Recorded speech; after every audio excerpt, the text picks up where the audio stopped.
Whoa, it is 4 o'clock in Los Angeles, 6 o'clock in Chicago, and 7 o'clock in New York City. That means it is time for Wrestling with the Future on What's the Buzz podcast. I am Lou Marconi at Marconi251 on Instagram and at Marconi1973 on Twitter X, just to complicate things.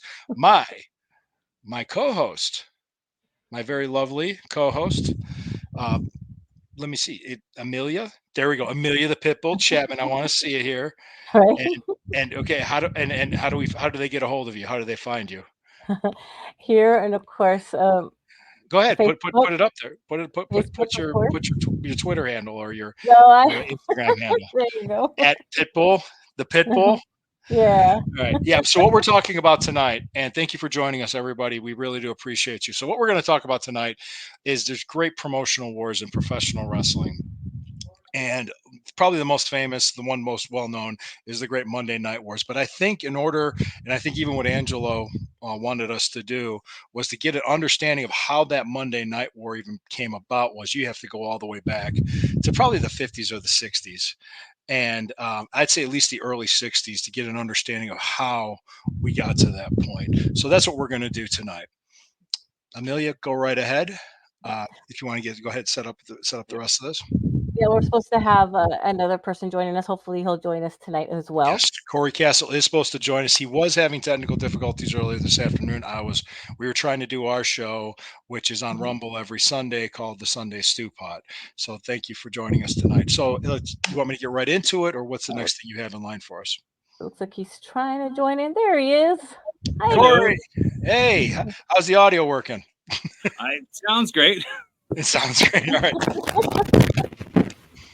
it's There doing you it now. go. As soon as you move the No, microphone. he's perfect right there. Yeah. As soon as you move the microphone, it was going. But just don't touch it. Don't touch it. Don't think about me moving. Yes. See, once you That's start thinking about me moving is the moment that it happens. Mhm. Yes. So. How are you doing tonight? Yeah. Good. Very good. I have Corey Castle here. He is found on Instagram at Corey Castle and on Twitter X at Corey Castle. He is my co-host on the Sunday Stew Pot. You will find us there on Rumble every Sunday morning. And he also, Yes, you're evolving with Corey Castle, correct? Evolving with Corey Castle on YouTube and on wherever you find podcasts. Perfect. And my side endeavor as well, just to let everybody know, it's the Burning River Browns Talk, which is a part of Fanatical Elves Network and the Fans First Sports Network. You can find me anywhere on that, anywhere where you look for your podcasts. Yes. So doing Cleveland Browns talking, just all that good stuff, Right. Cleveland sports. Thank you for joining us tonight on Wrestling with the Future. We're talking about wrestling wars, starting back from the 50s and so forth. And since you're here tonight, why don't you get us started on the wrestling wars? What do you think? When did you think it got started, and with who? With me? No, Corey. Corey. Oh, He's Corey. our Okay. guest. You got. There's more. What Okay. got it started in the 50s? I wasn't Mhm. around. I don't know. What do you can think read. it got started? I could tell you from my understanding, when the history books that I've read was that there was animosity between Lou Thez and Nature Boy Buddy Rogers. If you ever read Lou Thesz's book, they were traveling together, and Thesz's mentor was Ed Strangler Lewis, and Rogers said something, "What's that fat has been doing on our shows, taking part of our payoff?" Said something like that, and Thez was like, he wanted to kill him for saying it. So that's according to Thesz's story. It was interesting in Thesz's book called Hooker. I recommend it. He went into a whole paragraph about like how great Buddy Rogers was, how much money he drew, and how great of a performer, how he was generational talent. But then he goes, "That doesn't mean that I liked him." It was like, wow. So he refused to drop that belt to Buddy Rogers. But he dropped it to Pat O'Connor. Pat O'Connor had it for a while. Then the promoters wanted Buddy Rogers to have the belt, so that's who Buddy Rogers went over as the NWA World Heavyweight Champion. There was an issue. The situation was that it was Toots Mont and Vince McMahon Sr. basically monopolized Buddy Rogers. They kept him in their territory. Where, hey, the agreement with the NWA is the world champion supposed to come to our territories and help us make money, and other promoters were getting upset. So NWA voted. Rogers is dropping the belt to Thez, and that's why they put him in the ring with Thez, because they knew Thez could take him if he needed to. Because he was a hooker. Yeah, he was. Right. Does and the interesting thing that I always respected about this. Did you ever meet him, Corey? Did you ever No, meet? Oh, no, don't laugh. I know he did. no. I I had. mean, we wouldn't have been on shows together. Is what I'm trying to Oh, laugh you're at. not. I mean, you weren't. I was. You remember the Breaking the Barrier show in Philly? That was before. That was like 3 years That was before I broke into the business. that was night. I was there. I was the opening match. I got to meet That's Thez awesome. there. So that was the That's one awesome. time I got to meet him. And we got a comment. Looks like we got a comment. Okay. Perfect. Let's take a look. Yeah, take a look. We got a comment Uh-huh. already. Ah. So Somebody's telling me. I did go live. What do you mean I did hit the live Okay. button? I Okay. did hit the live button. What is he talking So, about? so we got a comment, but okay. So going back to it, so that does I got to meet Does, and it was a great deal of respect for the guy. But whenever you talk to him, you would think he was the greatest of all time, but he would Mm-hmm. say, "No, it was Ed Stringer Lewis. It wasn't me." So that was the respect that I have. I hear a clicking. Oh, that was me clicking on the thing right there. But what do Oh, you okay. think about Luthez? Do you think he got used a lot for training a lot of the wrestlers as well? Do you think that would have been a lot on him for a lot of the wars and stuff? I mean, because I know that he Yeah. went from wrestling to wrestling, and he got used a lot for training the wrestlers. Yes. Yes, that's a part of it. Now, if you go to 1963, after they were monopolizing Nature Boy Buddy Rogers, the problem was that the NWA wanted to take that belt off them so they can have the world champion travel in their territories. Well, after that happened, the Vince McMahon Sr. and Toots Mont said, "No, he's our world champion. We're breaking away from the NWA," and the Worldwide Wrestling Federation was formed. Oh, I see. That's what happened. So people following this is what is today, what became today the modern WWE as we know it. Now, um, the thing is that the McMahon Sr.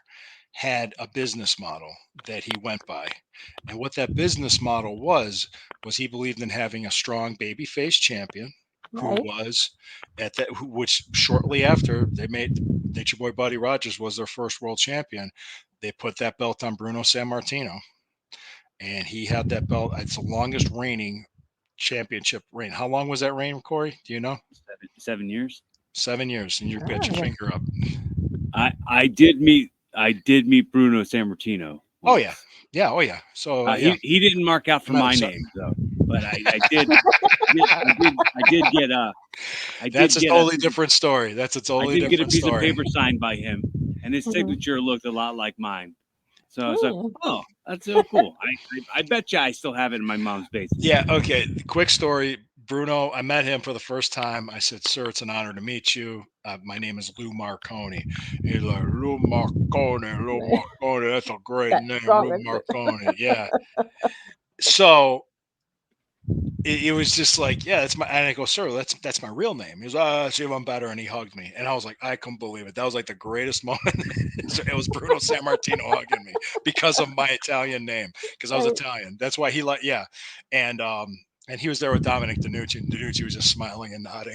It was kind of funny, but yeah, so Vince McMahon Sr. Anyway, just to go back to it, he did that model of having the strong babyface champion and having the monster heels go after him, but he still had working relationships with other promoters, including um, including Graham, the Florida Eddie Graham.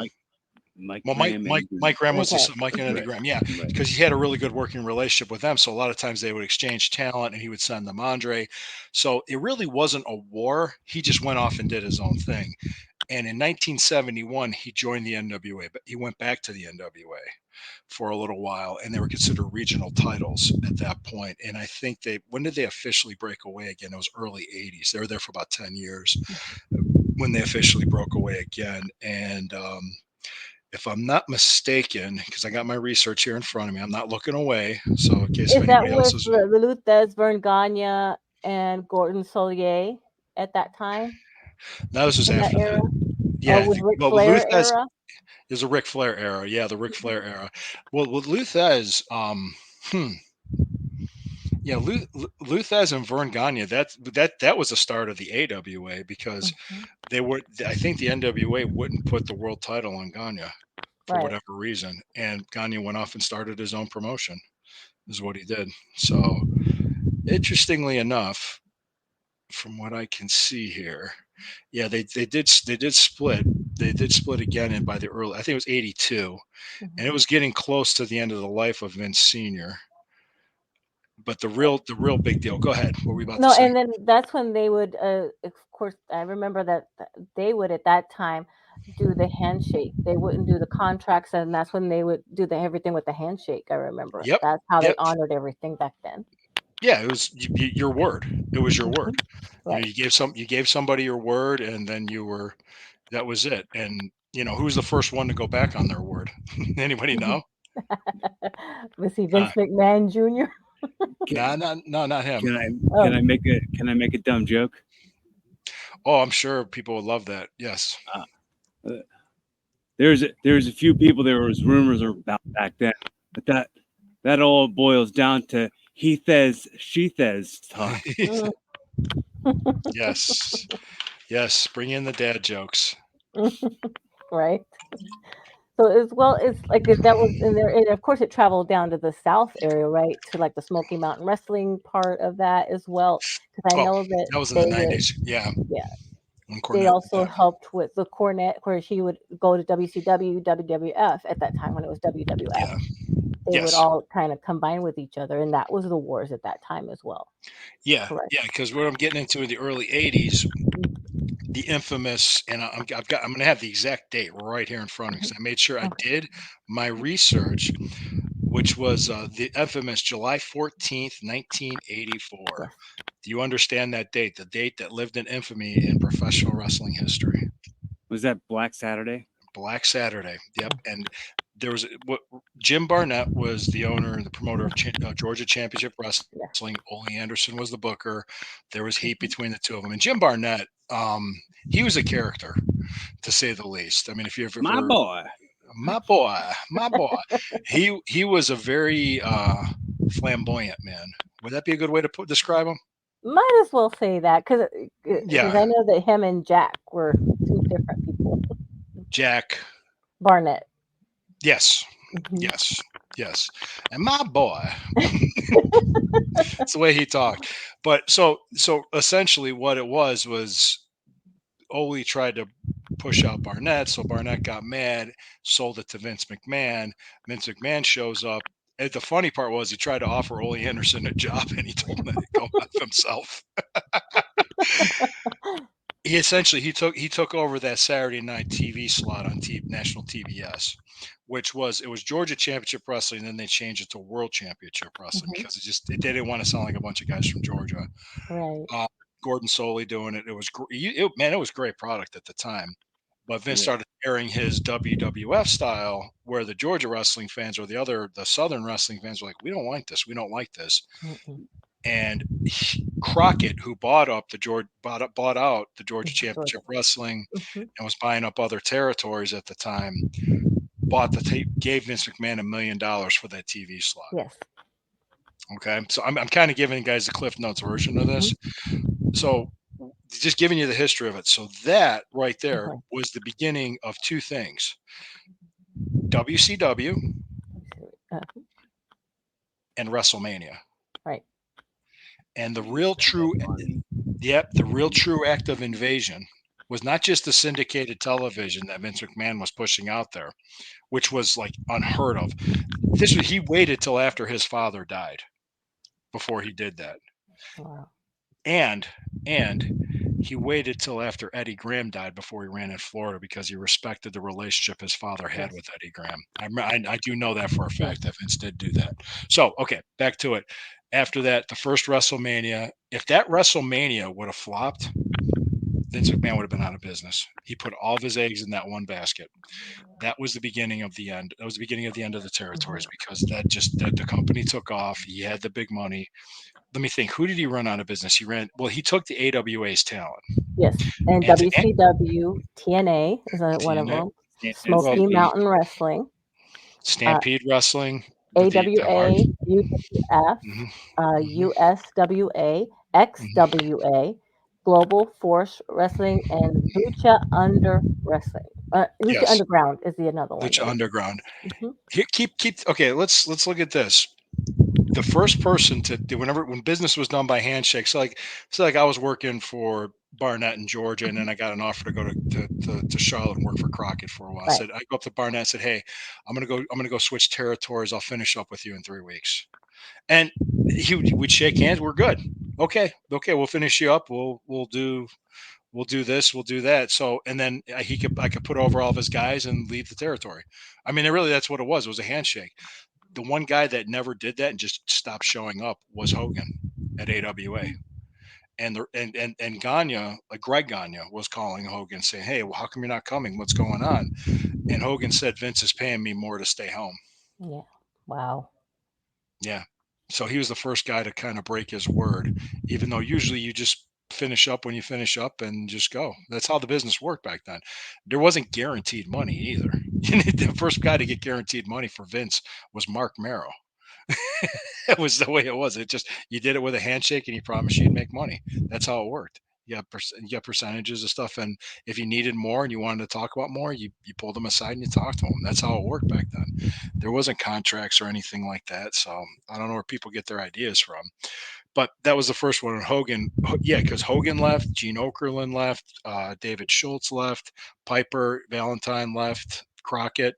Um, Steamboat left Crockett. I'm trying to think who else left. JYD, Junkyard Dog. He left Bill Watts' Mid South to go, and he was Bill Watts' like top star. He was his biggest draw. I'm trying to think who else. Who else did he run out of business?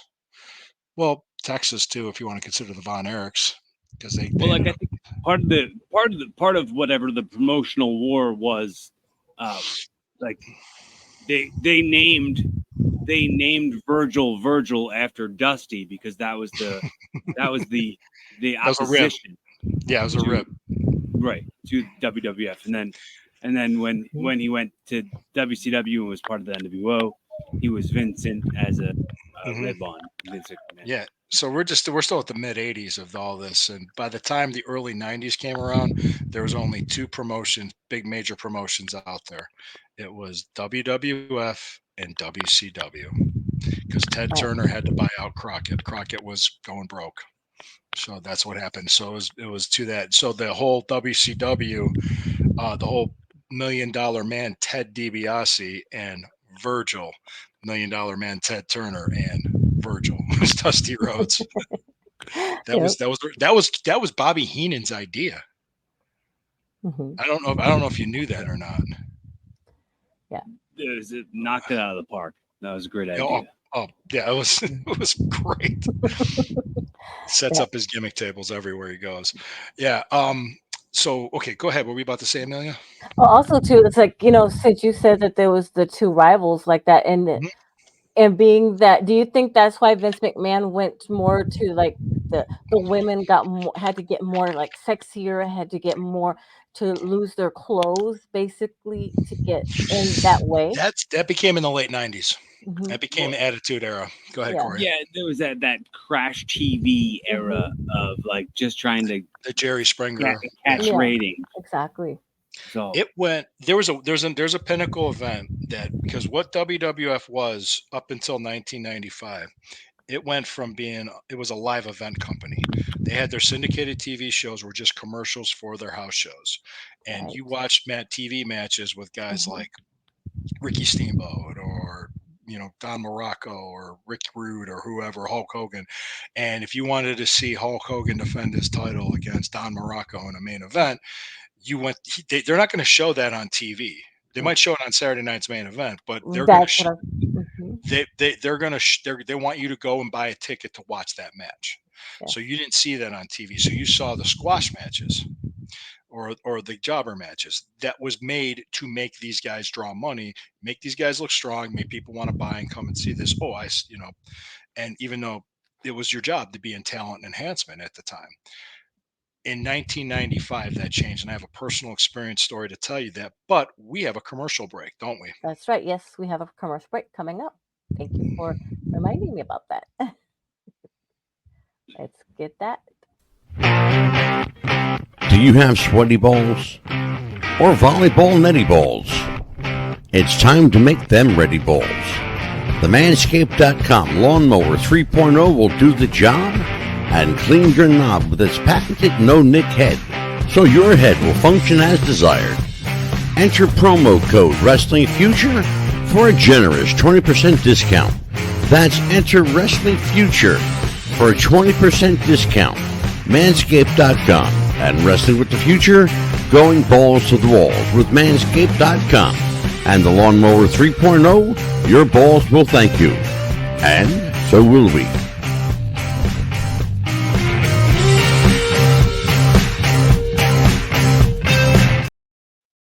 I love it how my name is up during a manscaping commercial. Right. Well, they did say generous. They did say generous. Hence why I got the name Big Lou Marconi. Thank you. The generous. The generous, yes. So that, guys, that's what manscaping makes it look bigger. So buy the product. Buy the product. That's what we should do. Okay. Now I teased this a little bit going into this. There is a personal story. Hey there. Look who joins us. Okay, you were talking about the personal story. Well, the personal story going into, because I was hired or booked by WWF to work TV for them in 1995. Okay. We got a call 2 weeks before the taping saying we revamped the tapings because WCW was airing Nitro. We can't hear you. Oh, I guess he was just telling us no, he's in the studio. Okay. Well, see, we were airing Nitro. Mm-hmm. So because of Nitro, they revamped the tapings and they did not need enhancement talent. And I didn't get asked back for another year. Oh, gosh.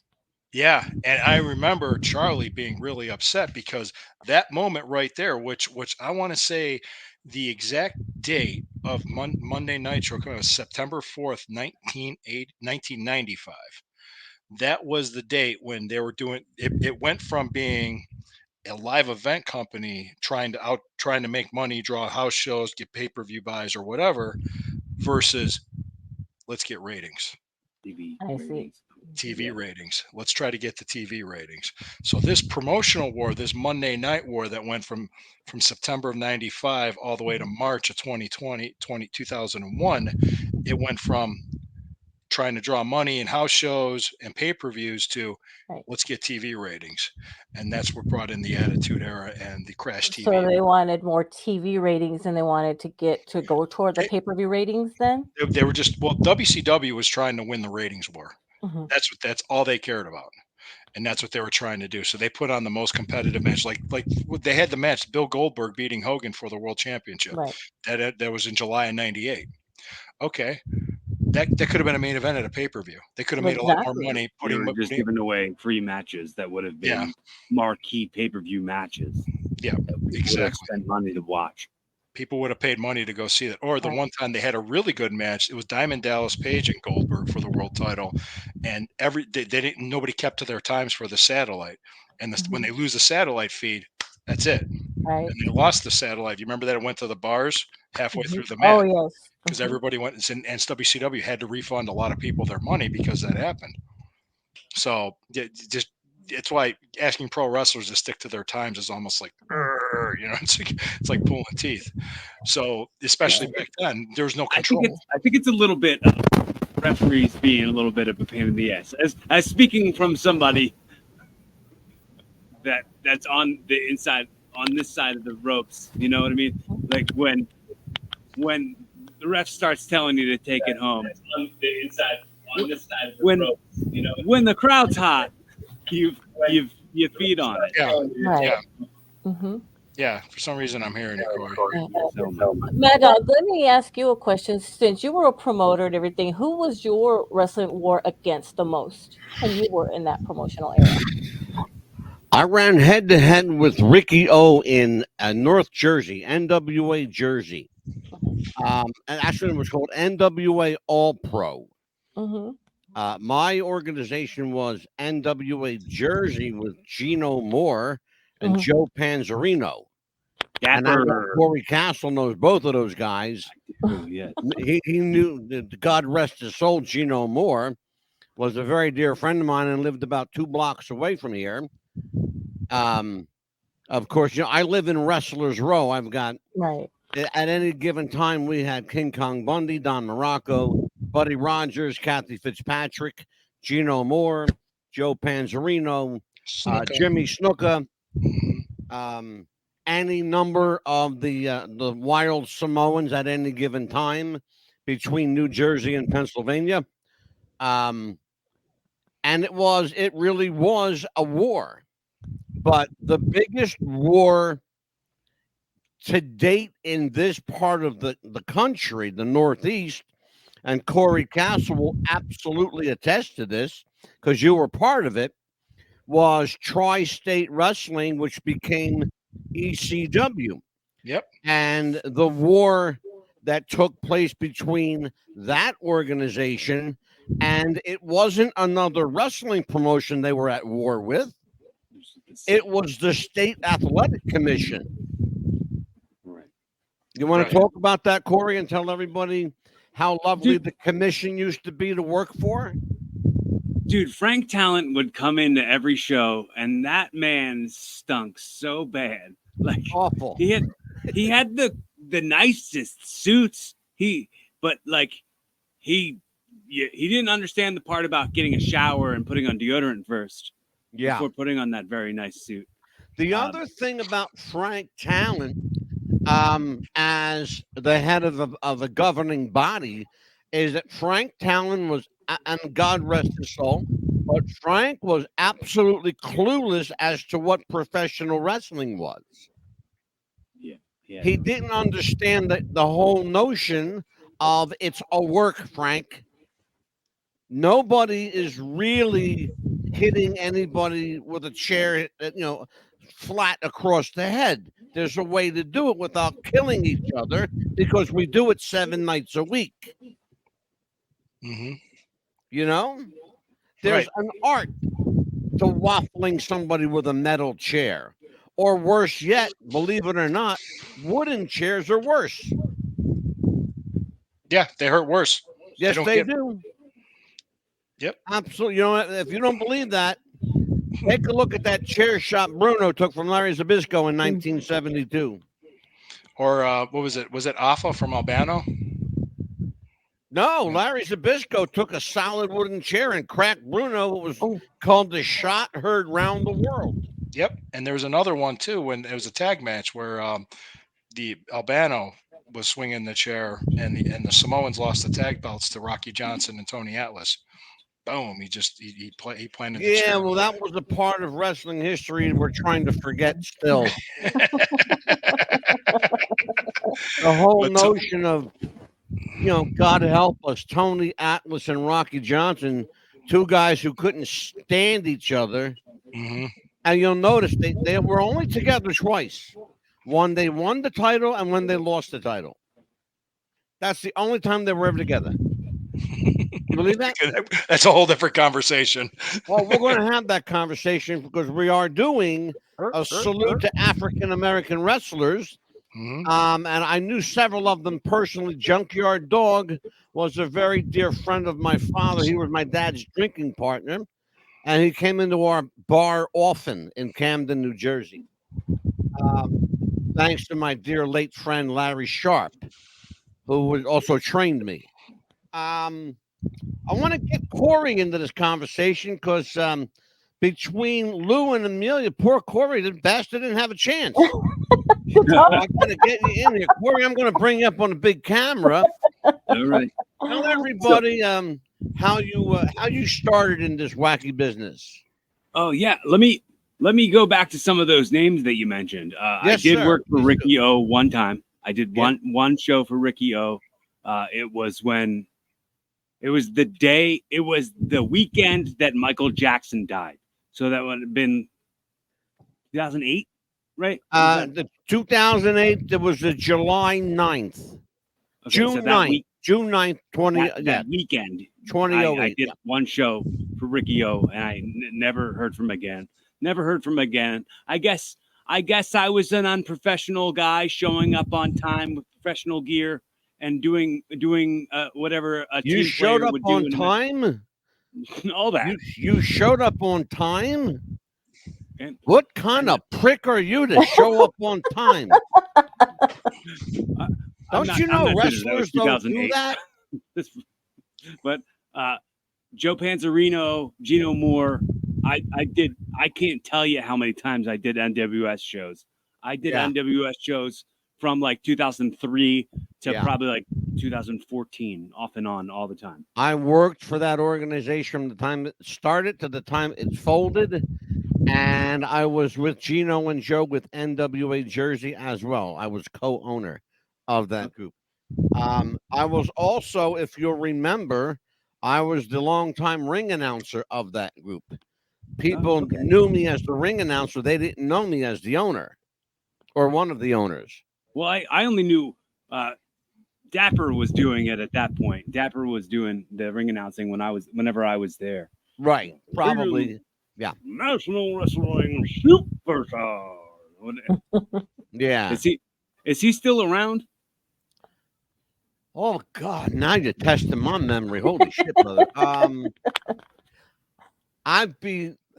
have to be honest and say I don't know.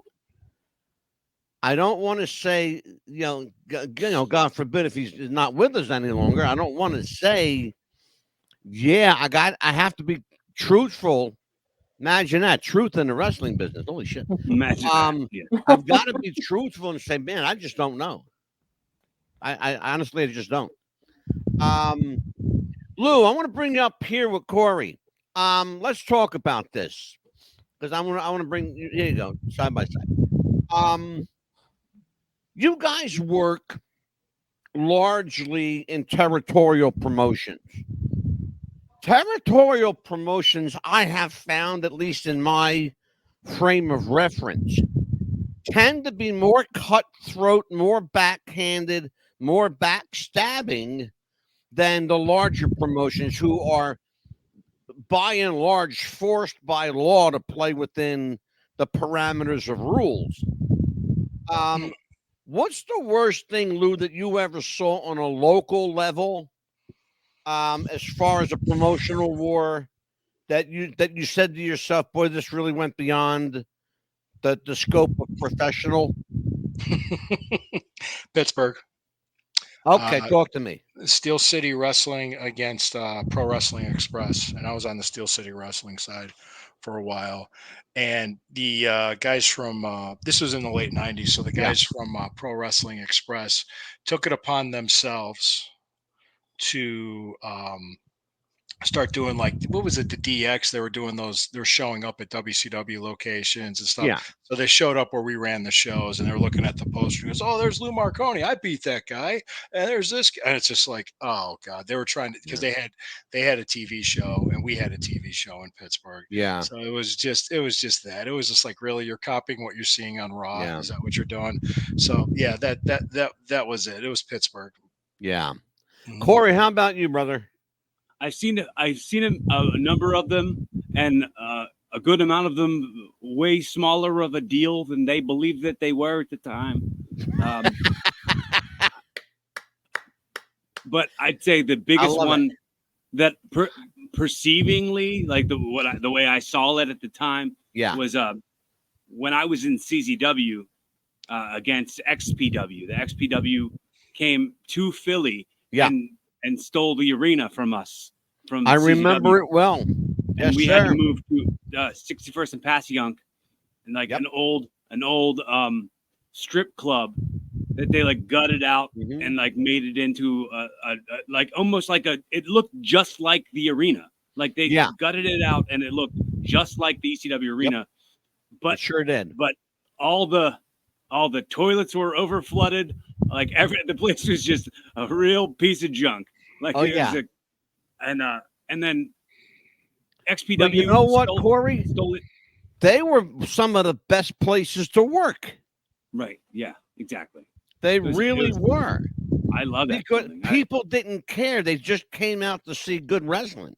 I had an experience doing a show, and I had a bunch of people on the show. You know, Jimmy Snuka, Vader. I had Chris Candido, Sonny. Great show. And I had a promoter tried to steal a show from me in the middle of a show. You might remember the late Kathy Bell. I don't know if you remember her No. from Philadelphia. Well, you did say Kathy Fitz at one time, and I wanted to do a little. Hey, what's up, Kath? Yeah, right. She If lives if she ever literally. hears this. Open my front door and you're looking at her house. Nice. She nice. lives literally across the street. Give As I her said, my this love is, if you ever see her. I will. I sure will. There were other promotions in the area that went head to head. Some of them very violently, but on a national level, Lou. Besides the obvious and clear, presence of the Monday Night Wars with WCW and WWE, what other national promotions came to prominence as a result of head-to-head conflict that you can remember? I mean, national promotion, head-to-head conflict. I brought up the AWA. Yeah. You could argue that because that went back to the 50s and 60s when they Mhm. wouldn't put the belt on Gagne, so he went Yeah. and started his own. And Gagne would have been a great world champion for the NWA. And I don't understand why. It mostly was it was political. Well, there's a lot of politics involved. Oh, of course. Yeah. it still The is. the So AWA largely had issues because Vern Gagne forgot that it was a work.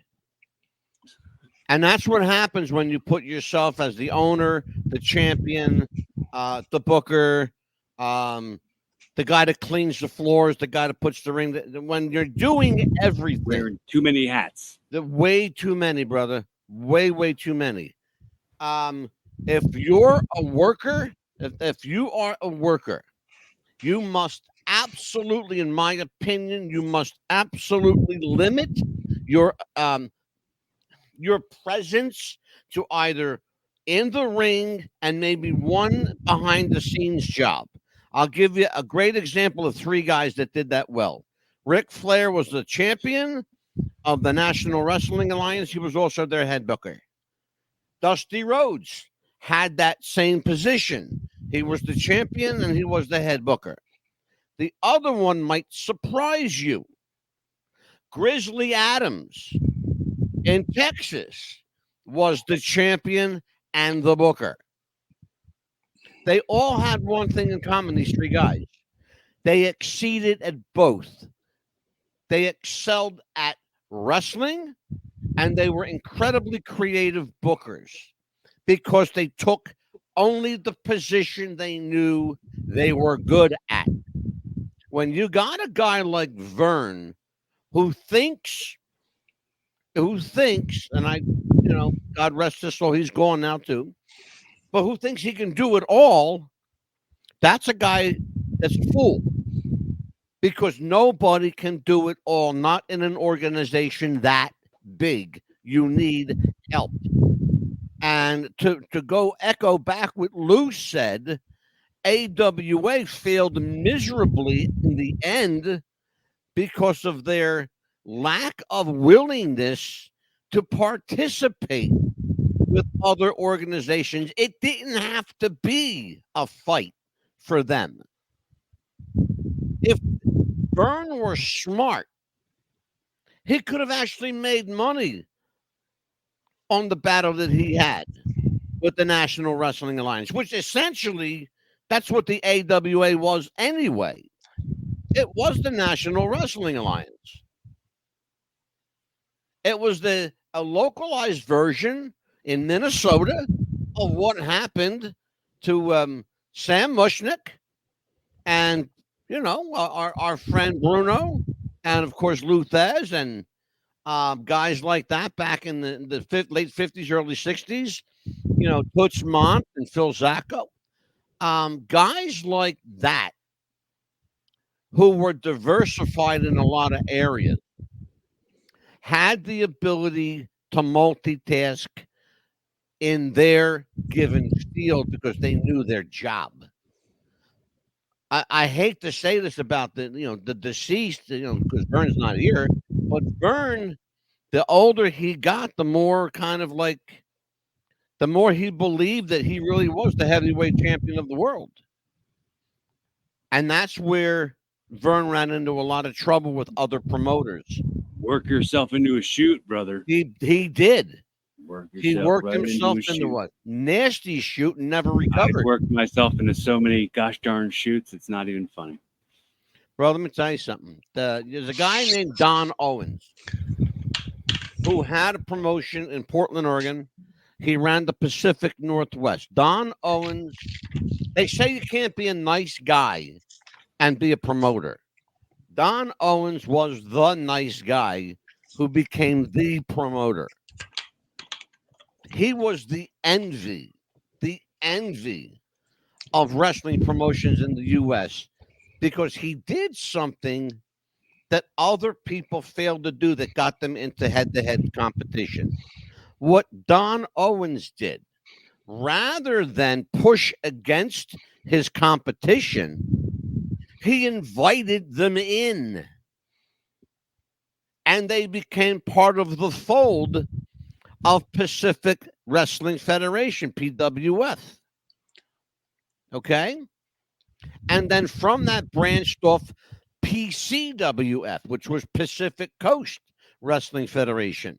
And Don Owens made money with and without them, but a lot more with them. You'll not hear anyone say a bad word about Don Owens. He was one of those guys. Lou, you're up, kid. Yeah. What's Go up? ahead. Oh, you got this. Go ahead. Oh, no, I'm done. I'm done. So am I. Oh, okay. Amelia, go for it. No, I was also going to say, like you were saying before too, how all these wrestlers had all these different roles, and I think that Luthez also got a lot put on him as well as also being a trainer as well to all these wrestlers that made it big as well. We have Bruno from Portugal is with Oh, us wow. tonight. We broadcast live all around the world, folks. We don't lie. There it is. No, we do not. Bruno Aria from Portugal. Welcome. hello. Welcome to What's the Welcome. Buzz. Go ahead, Neil. Continue, please. And also too, like Vern Gagne also and Gordon Solier also were three big ones that I think had a lot going on for them as well, and I think they took on a lot as well Mm-hmm. from that. And Yeah. like you said, they had, I think, too much on their plate Sure. from that. And it, like you said as well, I think Ric Flair, I don't know, I think you said he was only like four move wrestler, but Right. to me, I think he was the one that I think went too far too fast, I think. Probably. Yeah, probably. I would not disagree with that. Yeah. We're going to take our last break of the night. This is a serious message for those of you out there who are suffering with substance abuse, depression, alcoholism. We have a number for all of you. Take a look at this.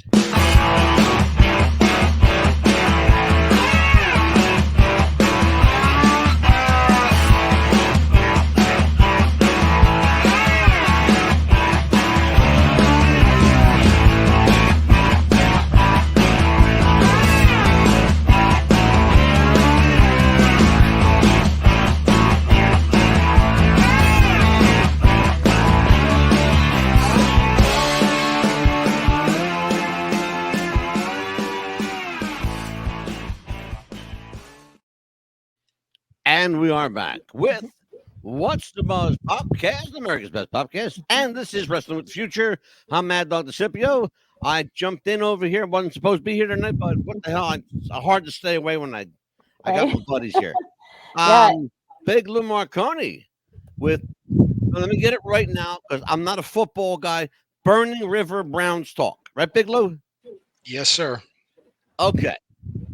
We got it. Go ahead, Amelia.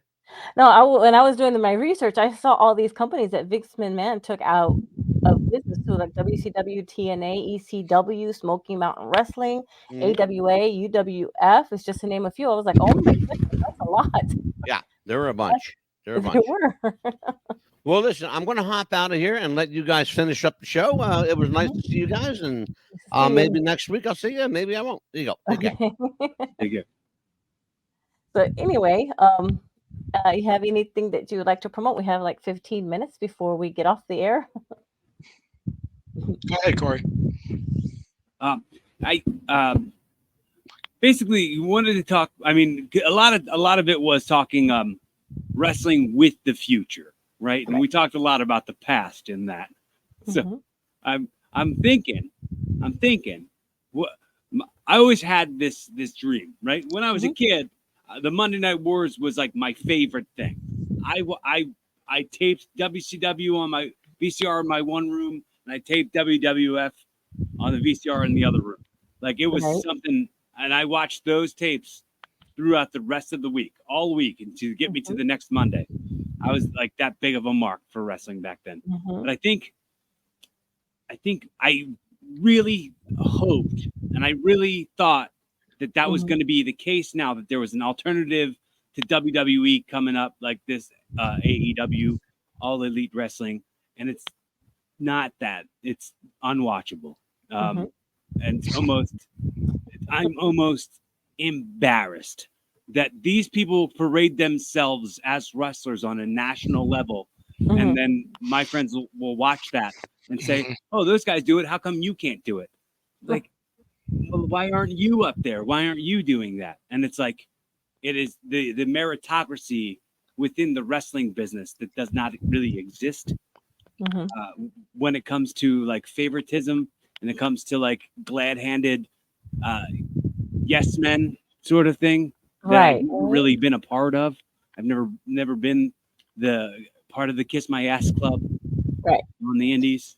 I mean, it's not because it's not not to say that things can't change, not to say that the future can't be different, but like when it did start up and like it was on TNT, which was also like a cool part because it was going up against Raw, which was on USA, so it was just like WCW, and I was able to click channels in between while they were both on live, and I was like, it was NXT, and I was like, oh man, this is just like that, except for not as good. Or because you hated getting the clicker and going, oh my gosh, I'm going to miss this, and I don't want to do that. You had to record one and watch the other, and you hated that. When a commercial would come on, you just flip over. I was like, oh, this is throwback to when I was a kid. And you're like, oh my gosh, what did I miss? So you had to record it. Exactly. And then people say, oh no, this is sports entertainment. Didn't you hate hearing that? Like, it's not entertainment, people, especially if you did it every day. I feel like for the people who are going to like blow wrestling off like it's nothing, those type of people aren't worth your time. No. So like there's anybody who is not worth my time. I learned that tonight. People would say, hey, whoa, that's fake and stuff. Like, exactly, bro. Like, stop trying to act like you're cooler than people. Like, you know something that other people don't know. Like, just what are you doing with your life? Tend to your own garden. Sometimes I wonder that too. Exactly. What do you think about that one, Lou, when they say that it's sports entertainment? Because you went through it. You got all the bumps and bruises and... It is entertainment. Yeah, it is. It's people's entertainment. It's not for you, though. And you're getting all the chairs. It is what it is. I'll get into it. It's like, no, don't do that. Don't hurt him. Don't do that. You get caught up in the drama. Yeah, exactly. That's what it's there for. Yeah, man. It's all, like, no, don't do that. Stop. It's all fun. I mean, we can't let people rob you of your joy. And Jim Ross words it. He says, like people love to try to like fat shame pro wrestling, like pro wrestling fans. Like it's almost the same kind of shame as like fat shaming a person, but like fake shaming a wrestling fan. Exactly. And, well, have you seen some wrestling fans, Corey? Right. Well, you can't all not be losers. No. I'll get into it and say, don't you hurt him or else, I'll be like that. I'll be one of those people in the wrestling fan. I'll be one of those like that. So that'll be me. So what do you guys got coming up on your shows? Go ahead, Corey. So on June 14th, you can catch me at Valor Pro Wrestling in York, Pennsylvania. I'll be making my debut there. That's definitely I've got dates that go for the rest of the year with them. I'm pretty excited about making my debut on June 14th or June 15th, excuse me. And I'm going up against a guy named Mr. Grimm. And then I know that I have a outside of Valor, which the next show I have outside of Valor is September 14th in Woodbury, New Jersey for All Atlantic, and that should be a fun time. Perfect. They draw a pretty nice crowd, and the crowds are hot and they're into everything. Cool. They're exactly the type of fans you want to wrestle in front of. And me, well, Corey and I have our show on Rumble. Check it out on Sundays on Rumble, the Sunday Stew Pot, and I do my Friday night edition of the Burning River Browns Talk with the Fanatical Elves Network, and I do a nightly edition of it at 9:30 p.m. Eastern time as well. The Friday night edition is at 9 p.m.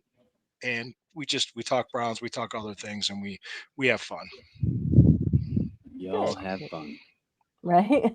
Like I'm not even a huge football fan, but sometimes I'll pop in just to visit for a second and be like, they're laughing.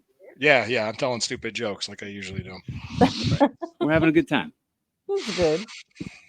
Yeah, that's how that's the kind of you got to do. You got to have fun, tell jokes, things like that, right? Yep. And then I guess let's see, next on June 10th, we'll be doing Dr. Jeffrey McDonald, allegedly Green Beret Army guy that killed his pregnant wife and 2 children. We're going to say allegedly because he's still trying to fight that, of course. And then the dark side of the food industry. Do you know what you're really eating? If you know what McDonald's was doing, you wouldn't want to eat it at McDonald's. And really, I'm serious. Tyson Food is another one. And, I mean, I'm more concerned about the guy who killed his pregnant wife. Yeah, that's going to be an interesting story. That sounds pretty interesting. Yep. That was he had two small little girls and his wife was pregnant. He was an Army Green Beret doctor in Fort Bragg, North Carolina, in 1970, 71. I think it was 71. I think we had mentioned to us. And on the 12th, Wrestling with the Future, we'll have managers, wrestling managers. Do we really did they really need them, or should they have had them if the ones that didn't have them? Oh, we'll take a look around that area. And then you had mentioned on Juneteenth, we'll be doing Wrestling with the Futures with Black wrestlers, African American wrestlers. We'll be paying a tribute to them as well. So, anything else you guys want to promote? Nope. Just follow me on Instagram, follow me on TikTok, follow me on anything at Corey Castle, CoryKastle. And if you want to subscribe to my YouTube channel, I'm also on there at Corey Castle. I have a huge archive of episodes on there, and they're all a good time. And hopefully you find some value in them. Oh, absolutely. And we thank you everyone for joining. And I did forget to hit the live button. So Mad Dog, thank you. I was so nervous that I forgot to hit the live button. So that happens sometimes, right? Oh yeah. Well, thank you everyone for joining us. We're gonna go ahead and call it an evening, and we thank you all for joining us. And you guys have a wonderful evening. Thank you. Good night. Thank you. Good night. And good night.